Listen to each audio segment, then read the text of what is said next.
하나님께서 아마 말씀 가운데 의도하시는 것은 말씀을 말씀으로 다시 보게 하시는 것들도 있습니다. 오늘 나하만과 게하시의 사건 가운데 하나님께서 보게 하시는 사건은 이 샬롬이라는 평안이 가라라는 말씀을 주시는데, 창세기 14장에 샬레망 멜기세덱, 그러니까 멜기세덱의 반차로 오신 계보로 오신 예수 그리스도를 통해서 유일하게 하나님 앞에 감사하고 살해하고 영광을 돌릴 수 있는 그 존재가 누구인가? 사람에게가 아니라 하나님께라.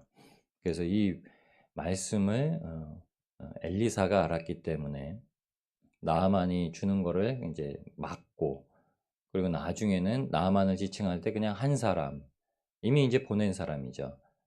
하나님께서 전하신 복음을 전하고 하나님께서 베푸신 은혜를 베풀고 치료를 하고 그냥 보낸 사람, 더 이상 상관할 것이 없고 그는 그의 땅으로 가서 하나님을 섬겨야 되고, 이렇게 이제 앞만 보고 나아가는 신앙에 대해서 오늘 말씀을 하십니다. 야, 하나님의 살아 계심을 아는 자가 진짜 누구인가? 오늘 본문에는 세 명의 등장인물이 등장하는데, 하나님의 사람이라고 칭하는 엘리사, 그리고 그의 사환 게하시, 그리고 나아만의 장군, 이게 아람의 장군 나아만, 이렇게 표현합니다. 두 명, 세 명이 똑같은 이야기를 고백을 합니다. 세 명이 똑같은 신앙 고백을 해요. 나아만은 초신자라고 보시면 되죠. 나아만은 이제 하나님을 알았습니다. 나아만은 이제 예수 그리스도의 구원하심을 알았어요. 그러니까 그의 행실이 어떠냐면 너무나 드릴 것만 있는 인생입니다. 가지고 온 건 다 드리고 가고 싶은 거예요. 왜냐하면 하나님께 받은 은혜가 있기 때문에 그렇습니다. 근데 하나님을 신실하게 알아서 마지막 때를 아는 자는 받지 않습니다. 그 받지 않는 이유가 창세기 14장 20절에도 나와요. 아브라함이 그 이유에 대해서 이야기를 합니다. 이로 인해서 이것이 사람에게 공로가 돌려질까 안 받는다 합니다. 엘리사가 행했던 건 딱 그 이야기입니다. 엘리사가 행한 것이 아무것도 없다. 엘리사는 하나님의 사람이기 때문에 하나님께서 나아만을 들어서 아람을 전쟁에서 이기게도 하셨고, 그를 이 땅에 와서 하나님만이 살아계신 하나님, 하나님만이 유일하신 신, 다른 것은 우상이고 목석이다라는 걸 깨닫게 하시는 목적이었거든요. 그걸 알고 자기의 지역으로 돌아갑니다. 그는 그의 아내의 여종이 이스라엘 사람이었기 때문에, 이스라엘 소녀였기 때문에 아마 이제 하나님을 계속 이야기하면서 살았을 겁니다. 그리고 아람 땅에 살아계신 하나님을 전하는 삶을 살았을 겁니다. 그건 기록이 되어 있지 아니하죠. 이제 구약은 이스라엘이 나라가 주기 때문에 이방 족속의 나라에까지 깊은 관여를 하진 않습니다. 근데 오늘 15절 시작절에 이렇게 얘기합니다. 나아만이 온 군대와, 이거 굉장히 중요한 표현입니다. 왜냐하면 자기가 데리고 있는 모든 사람을 데리고 와서 자기의 신앙 고백을 하는 겁니다. 다 듣게. 그냥 자기만 엘리사에게 나아가서 하는 말이 아니라요. 내 주변에 있는 가족들, 내 주변에 있는 형제들, 내 주변에 있는 친척들, 친구들에게까지도 내가 과연 어떤 존재를 믿고 내가 과연 어떤 은혜를 입고 살아왔는지를 다 고백하고 있다는 겁니다. 함께 나와서 그 앞에 서서 말합니다. 이제 이스라엘 외에는 온 천하에 신이 없는 줄 아나이다. 그리고 나중에 이제 그 뒤에 아람의 신전에 대해서 이제 얘기를 해요. 한 가지만 양해를 구하는 장면이 나옵니다. 그러니까 자기는 절을 하지 않겠지만 자기를 그렇게 의지하는 왕은 부축하겠다. 부축해야 된다. 그것도 부축하지 않으면 안 된다. 이렇게 얘기를 하죠. 우리는 아예 이렇게 다 끊어버리는 걸 생각하잖아요. 근데 이스라엘 공회의에서도 이방인에게 갈 때 이방인에게 금하게 한 것이 딱 네 종류입니다. 목매어 죽이지 말고, 음행하지 말고, 피를 흘려 먹지 말고, 이것 외에는 다 가하다. 너희가 하고 있는 걸 한다. 할례도 베풀지 않겠다. 이렇게 얘기를 합니다. 하나님을 향한 신앙 고백은 이겁니다. 온 천하에 신이 없다. 하나님 외에는 이스라엘이 믿는 하나님 외에는 온 천하에 신이 없다. 그러니까 두렵지가 않은 겁니다. 만약에 나아만이 이 신도 있고 저 신도 있고 라고 생각을 했다면은 그 신에게 갔을 땐 벌 받는 거거든요. 예전엔 신들의 전쟁입니다. 그러니까 예전에는 그렇게 얘기를 하셨죠. 굿하는 장소에 가면 목사님들이 기도하시면 막 믿는 사람들이 기도하면 굿판이 막 난장판이 되잖아요. 그러니까 귀신들이 지잖아요. 근데 그 개념이 조금만 뒤집으면 어떡하냐면 기도가 부족하면 진단 얘기예요. 사도행전에는 기도가 부족해가 예수 그리스도를 빌어서 예수 그리스도 이름 그냥 가져와서 그 이름으로 선포하는 사람들에게 하나님께서 어떻게 역사하시는지를 보여주십니다. 근데 나만의 고백은 이제 림몬이 우상이다. 아무것도 아니다. 헛것이다라는 걸 안 거죠. 우리가 제사를 안 드리는 이유는요. 귀신에게 드리는 거라 안 드리는 게 아니라요. 헛것이기 때문에 그렇습니다. 그게 헛밥이라고죠. 헛밥이라고 합니다. 그냥 귀신이 먹고 밥이 공밥이라고 하는데 그런 개념 자체가 아니라 그걸 아예 먹는 존재도 없고 귀신은 먹지도 않고 귀신에게 드려진다라고 조상신에게라고 하지만 조상신은 없다는 거죠. 근데 마음속에 그 신이라고 존재하고 있기 때문에 그런 개념은 아예 없기 때문에 제사를 지내지 마라 이렇게 하는 겁니다. 다른 것에게 지내게 한다. 근데 그냥 아무 쓸모 없는 것에 들여지는 힘쓰는 일이라는 걸 알면 그냥 자연스럽게 안 하게 되는 거죠. 그러니까 그렇게 하는 겁니다. 림몬의 신당에 들어가 절하는 게 아무 의미가 없어졌다고 나아만이 고백하는 거예요. 왕은 그걸 모르고 계속 절할 겁니다. 그래서 강구하는 게 그럼 제게 흙 2자루만 주세요. 거기 있는 흙에다가도 내가 번제를 드리지 않겠습니다. 제사법을 아는 거죠. 아마 물어봤을 겁니다. 그럼 어떻게 해야 됩니까? 단을 쌓고 거기다가 각을 뜨고 하나님께 흠양하시는 걸 올려드려야 되는. 거의 다 유사하게 드렸지만 이제 본질적인 예배의 주체를 두고서 예배를 드린다고 말씀하는 거죠. 나아만이 그렇게 고백을 한 겁니다. 나아만이 어떤 마음이었냐면 너무나 기쁜 마음이었기 때문에 근과 음을 잔뜩 가져가잖아요. 그걸 막 다 드리려고 하는데 안 받습니다. 엘리사도 똑같은 고백을 해요. 내가 살아계신 여호와의 이름을 두고 맹세하노니 안 받는다. 너도 지금 이 땅에 유일하게 하나님만 계시다는 사실을 알았지. 나도 안 받는다. 살아계신 하나님의 이름을 두고 안 받는다. 그러니까 이유는 두지 않습니다. 강권하여도 억지로 주려고 해도 안 받습니다. 그러니까 이 두 명의 신앙 고백은요. 참된 신앙 고백으로 하는 거예요. 지금 하나님 앞에는 물질이 중요한 게 아니라 하나님께서 역사하시는 우리에게 주시는 기쁨과 감사, 그 은혜가 무엇인지를 알고 산다라는 지금 그 얘기예요. 형님 먼저, 아우 먼저 이렇게 하는데 안 받는다, 준다, 서로 이렇게 하는 거예요.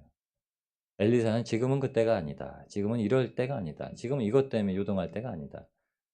초신자는 모르잖아요. 그러니까는 나아만은 막 이것저것 하나님 앞에 그냥 올려드리는 것이 중요하다 이렇게 생각을 하는 거죠. 물론 나아만의 모습도 중요하지만 때가 있다라고 엘리사는 얘기하는 거죠. 왜 그 때라고 얘기했냐면 바로 다음에 아람이 또 침공에 들어와요. 아람 장군 나아만한테 무언가를 받았다면 아람에서 침공에 들어왔을 때 문제가 생기는 겁니다.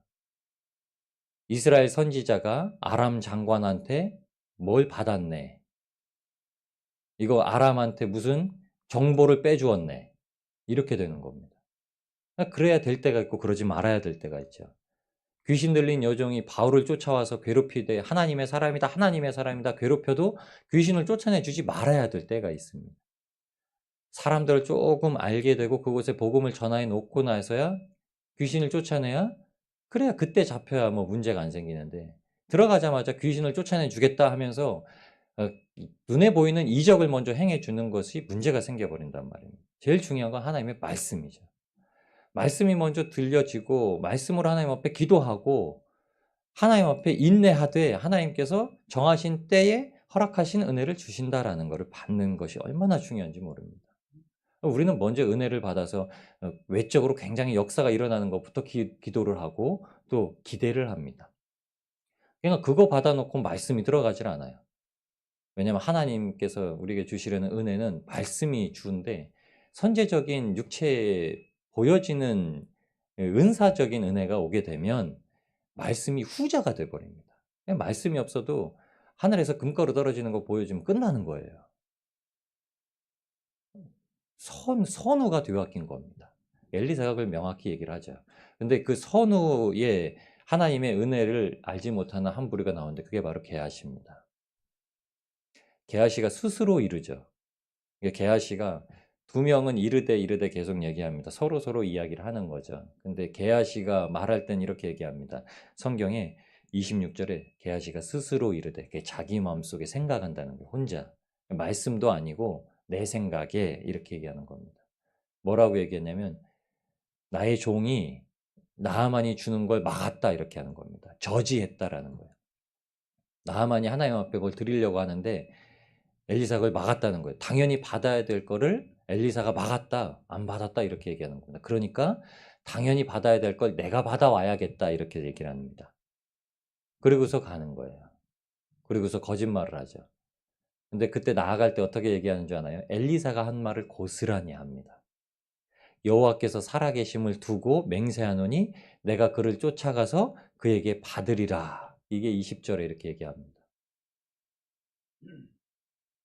그의 주인은 엘리사는 받지 않겠다. 여호와의 살아계심을 두고 받지 않겠다. 이렇게 얘기했는데 그의 종은요. 마음속에 스스로 이르되 내가 하나님의 이름을 두고 맹세하느니 나는 반드시 받겠다. 이러는 거예요. 예수 이름으로 뭘 하면 반드시 될 거야. 라는 거는 하나님께서 허락하실 때 되는 겁니다. 그렇죠? 근데 우리 심경에는 그래요. 우리가 막 하나님의 이름으로 여호와의 이름으로 예수 그리스도의 이름으로 행하면 막 떨어질 것 같이 생각을 해요. 그게 스스로라는 겁니다. 스스로. 실제로 받아요. 실제로 받습니다. 그런데 후제에 가면 축복이 아니라 재물을 받는 건 축복이 아닙니다. 이 재물로 말미암아 가져온 것이 나병이에요. 또 어떤 나병이냐? 대대로 이어지는 나병. 대대로 하나님의 성전에 들어가지 못하는 나병. 근데 이게 조금 그래도 그나마 이 저주처럼 느껴지지 아니하고 엘리사가 끝까지 게하시를 데리고 다닐 수 있었던 이유는요. 이스라엘에 성전이 없었기 때문입니다. 이스라엘엔 산당만 있었기 때문이에요. 이스라엘 사람들도 남유대와 같이 나병이 하나님께서 레위기 허락하신 아주 부정한 병이라는 인식이 조금 약화되어 있었을 때예요. 그럼에도 불구하고 하나님의 사람은 그 나병, 이방인에게 하나님의 살아계심을 알게 하는 도구였던 나병이 하나님을 진정으로 모르는 하나님의 자리에서 살아가는 게하시에게 임했다는 겁니다. 문제가 되는 거죠. 나만에게는 큰 질병은 아니었겠지만 게하시에게는 하나님 앞에 부정한 자가 되어버린 겁니다. 너 하나님 앞에 이제 부정한 자라고 인이 찍혀버린 겁니다. 나병이 환자가 되면 몸에 문둥병이 생기게 되면 죄를 뒤집어 쓰고 성 밖으로 나가서 나는 부정한 자요, 나는 부정한 자요 외치고 다녀야 됩니다. 수치를 만천하에 드러내고 다녀야 돼요.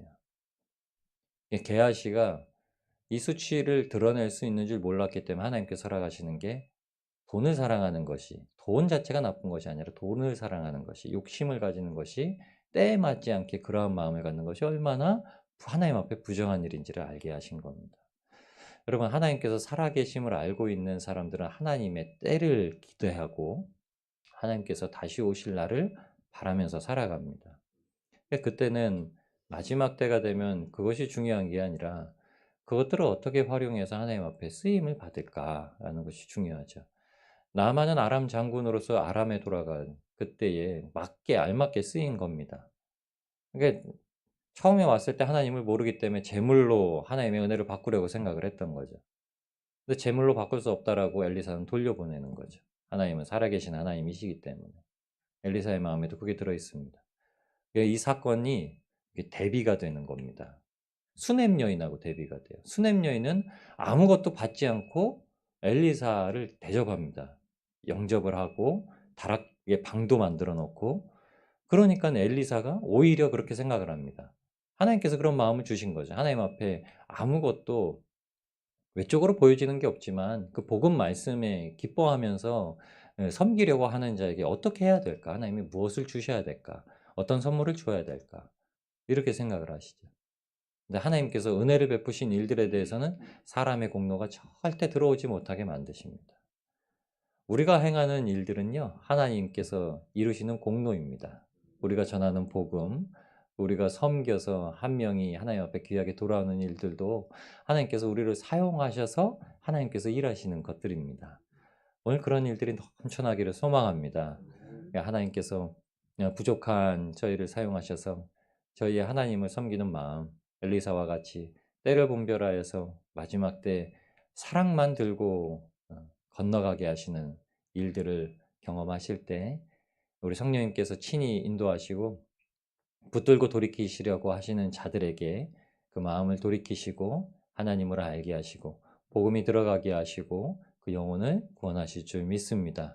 오늘도 걸어 나가는 자리에서 하나님의 살아계심을 두고 예수 그리스도의 십자가에서 부활하심을 마음속에 두시고 담대하게 세상 가운데 걸어 나가시는 복된 저와 여러분이 되시길 주님의 이름으로 축복합니다.